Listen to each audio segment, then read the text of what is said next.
ઊંધના દરવાજાની હોટેલમાંથી રાજસ્થાનના કોલેજિયન યુવક પાસેથી 35 લાખનું એમડી ડ્રગ્સ પકડાયું હતું।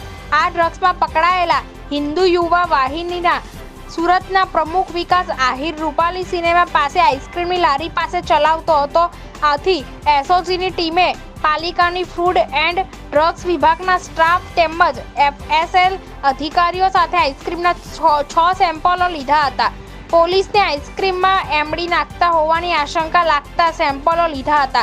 સાથે વિકાસ આહિર જે જગ્યા પર આઈસ્ક્રીમ અને જ્યુસની લારી ચલાવતો હતો તે જગ્યા પર દબાણ કર્યું હતું। આથી પાલિકાએ તેની લારી પર જપ્ત કરી હતી। પકડાયેલા હિન્દુ યુવા વાહિનીના સુરતના પ્રમુખ વિકાસ આહિરની છેલ્લા 3 મહિનાની કોલ ડિટેલ્સની તપાસ કરાય તો શહેરના પોશ વિસ્તારના સારા ઘરના નબીરાઓના નામો સાથે આવી શકે છે।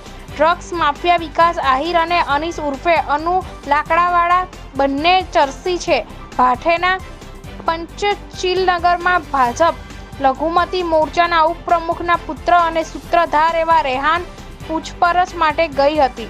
જો કે મુંબઈ કે અંકલેશ્વર ભાગી ગયાની આશંકા છે 35 લાખના એમડી સાથે।